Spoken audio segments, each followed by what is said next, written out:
Hello दोस्तों, कैसे हो आप सब। आई होप आप सब अच्छे ही होंगे। मेरा नाम है दीपक। वेलकम बैक टू के मोटो व्लॉग्स।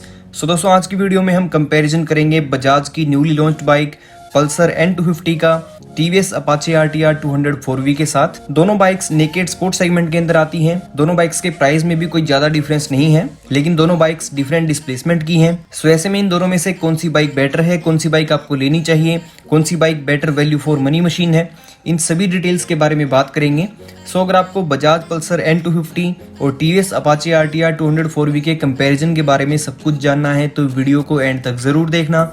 और अगर आपने अभी तक चैनल को सब्सक्राइब नहीं कर रखा है तो सब्सक्राइब कर लो। अगर आपका किसी भी बाइक को लेके कोई भी डाउट है तो आप मुझे कमेंट बॉक्स में पूछ सकते हो या फिर इंस्टाग्राम पे भी DM कर सकते हो। सो बिना टाइम वेस्ट किए चलो यार स्टार्ट करते हैं इस वीडियो को। दोस्तों, बजाज की पल्सर N250 एक नेकेड स्पोर्ट सेगमेंट की बाइक है जिसके अंदर 250cc का इंजन है, लेकिन टीवीएस की Apache RTR 200 4V 200cc segment की बाइक है। सो दोनों बाइक्स की इंजन डिस्प्लेसमेंट में अराउंड 50cc का डिफरेंस है। लेकिन दोनों बाइक्स के कंपैरिजन में हम सबसे पहले बात करते हैं इन दोनों बाइक्स के इंजन के बारे में। पल्सर N250 के अंदर 249.07cc का oil cooled fuel injected 2 valve engine है और अपाचे RTR 200 4V के अंदर 197.75cc का oil cooled fuel injected engine है। सो दोनों ही बाइक्स के अंदर ऑयल कूलिंग है और दोनों ही बाइक्स के अंदर 5 स्पीड ट्रांसमिशन है, जिसका मतलब है कि दोनों बाइक्स के अंदर 5 स्पीड गियर बॉक्स है। सो दोनों बाइक्स के इंजन में सिर्फ डिस्प्लेसमेंट का डिफरेंस है क्योंकि दोनों ही तरफ ऑयल कूल्ड इंजन है। सो बात करते हैं दोनों बाइक्स की मैक्सिमम पावर और टॉर्क आउटपुट के बारे में। पल्सर N250 की मैक्सिमम पावर है 24.5 PS, मैक्सिमम टॉर्क आउटपुट है 21.5 न्यूटन मीटर।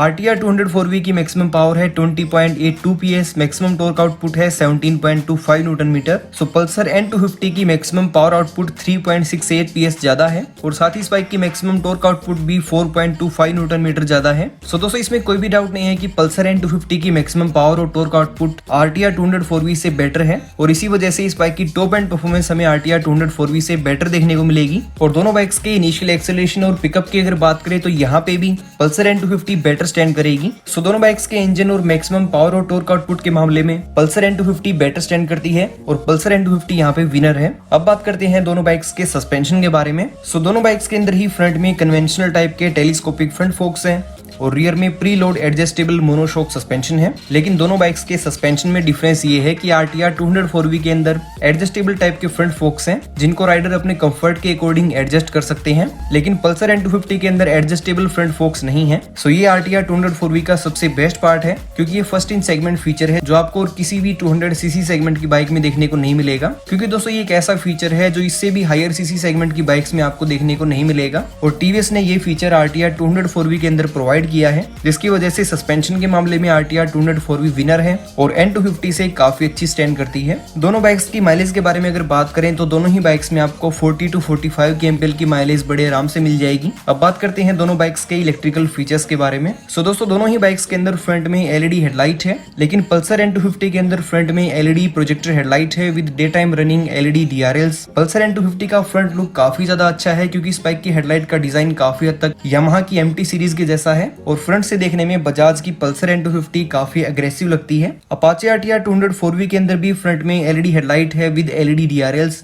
इस बाइक की भी LED हेडलाइट का डिजाइन काफी शार्प है और इस बाइक के भी फ्रंट लुक्स काफी अच्छे हैं। दोनों ही बाइक्स के अंदर LED टेल लाइट है, लेकिन पल्सर N250 के अंदर एनालॉग प्लस डिजिटल टाइप का इंस्ट्रूमेंट कंसोल है और RTR 200 4V के अंदर फुली डिजिटल इंस्ट्रूमेंट कंसोल है जिसके अंदर smartphone connectivity, Bluetooth connectivity, turn by turn navigation system feature भी दिए गए हैं जो आपको पल्सर N250 के अंदर देखने को नहीं मिलते हैं। लेकिन दोस्तों, पल्सर N250 का सबसे बेस्ट पार्ट ये है कि इस बाइक के अंदर LED इंडिकेटर्स भी हैं जो आपको RTR 200 4V के अंदर देखने को नहीं मिलते क्योंकि RTR 200 4V के अंदर बल्ब टाइप के हैलोजन इंडिकेटर्स हैं। लेकिन फीचर्स के मामले में यहाँ पे RTR 200 4V बेटर स्टैंड करती है क्योंकि इस बाइक के अंदर नेविगेशन सिस्टम और ब्लूटूथ कनेक्टिविटी दी गई है और इंस्ट्रूमेंट कंसोल के मामले में RTR 200 4V बेटर है। दोस्तों, टीवीएस अपनी बाइक्स के अंदर फीचर्स प्रोवाइड करने के लिए जानी जाती है और टीवीएस अपनी बाइक्स के अंदर फीचर्स को लेके बिल्कुल भी कॉम्प्रोमाइज नहीं करती है, लेकिन बजाज ने पल्सर N250 की केस में कॉस्ट कटिंग की वजह से काफी सारे फीचर्स नहीं दिए हैं। सो इस बाइक के अंदर आपको फीचर्स बहुत ज्यादा अच्छे देखने को नहीं मिलते,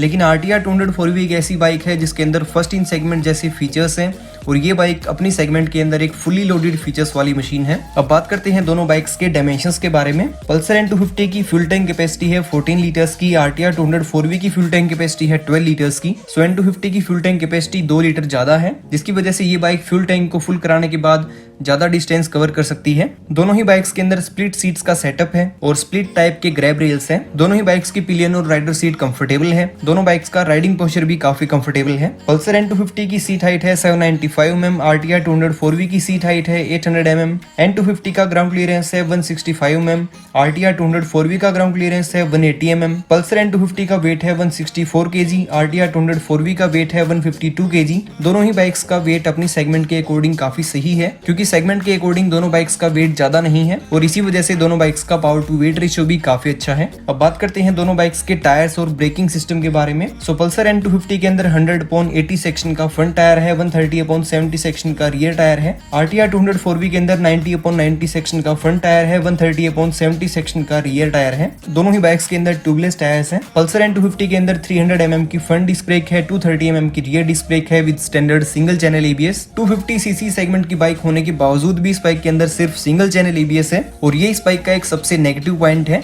क्योंकि दोस्तों 250cc सेगमेंट के अकॉर्डिंग इस बाइक में डुअल चैनल ABS तो होना चाहिए था, क्योंकि यामाहा की FZ25 काफी टाइम से इंडियन टूलर मार्केट में अवेलेबल है और उस बाइक के अंदर स्टार्टिंग से ही डुअल चैनल ABS है। RTR 204V के अंदर 270 mm की फ्रंट डिस्क ब्रेक है, 240 mm की रियर डिस्क ब्रेक है और इस बाइक के अंदर सिंगल चैनल ABS और डुअल चैनल ABS दोनों ऑप्शन अवेलेबल हैं। सो दोस्तों ब्रेकिंग सिस्टम के मामले में यहाँ पे TVS की Apache RTR 204V better stand करती है और RTR 204V का सबसे बेस्ट पार्ट ये भी है कि इस बाइक के अंदर एडजस्टेबल सस्पेंशन के साथ साथ एडजस्टेबल टाइप के ब्रेक लीवर है, एडजस्टेबल टाइप के क्लच लीवर है। साथ ही इस बाइक के अंदर राइडिंग मोड्स भी हैं, जो है रेन मोड, अर्बन मोड और स्पोर्ट्स मोड। अब बात करते हैं दोनों बाइक्स के डिजाइन और स्टाइल के बारे में। सो दोनों ही बाइक्स नेकेड स्पोर्ट सेगमेंट की बाइक हैं। दोनों ही बाइक्स का डिजाइन और स्टाइल काफी ज्यादा अच्छा है। दोनों ही बाइक्स काफी मस्कुलर हैं। दोनों बाइक्स के टैंक श्राउड्स काफी अच्छे हैं। लेकिन दोस्तों मेरे पर्सनल पॉइंट ऑफ व्यू से फ्रंट से देखने में बजाज की पल्सर N250 काफी अच्छी लगती है और RTR 204V के मुकाबले इस बाइक के लुक्स मुझे थोड़ी से बेटर लगते हैं। लेकिन 200cc सेगमेंट के अकॉर्डिंग RTR 204V के लुक्स भी काफी ज्यादा अच्छे हैं। अब फाइनली हम बात करते हैं इन दोनों बाइक्स के प्राइस के बारे में।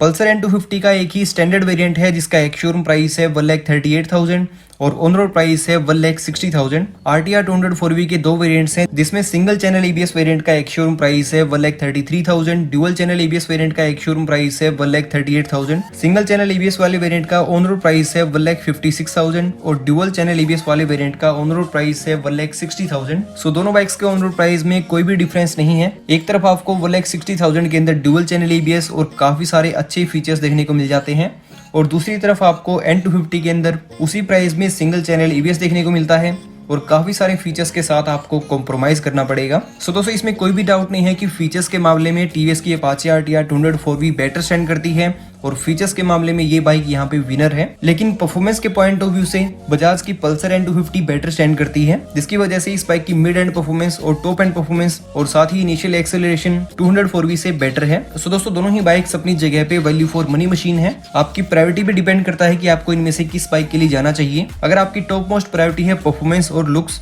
तो फिर आपको बजाज की पल्सर N250 के लिए जाना चाहिए। लेकिन अगर आपकी टॉप मोस्ट प्रायोरिटी है फीचर्स और माइलेज, तो फिर आपको TVS की अपाचे RTR 204V के लिए जाना चाहिए। सो दोस्तों ये था डिटेल्ड कंपैरिजन बजाज की पल्सर N250 और TVS की अपाचे RTR 204V का। आपको इन दोनों में से कौन सी बाइक बेटर लगती है ये आप कमेंट बॉक्स में जरूर बताना। सो आज की वीडियो में इतना ही। आई होप ये वीडियो आपको पसंद आई होगी। अगर कुछ भी इस वीडियो में आपको अच्छा लगा हो तो लाइक जरूर कर देना और अगर आपने अभी तक चैनल को सब्सक्राइब नहीं कर रखा है तो सब्सक्राइब कर लो। मिलते हैं अगली वीडियो में। Till then ride safe, drive safe.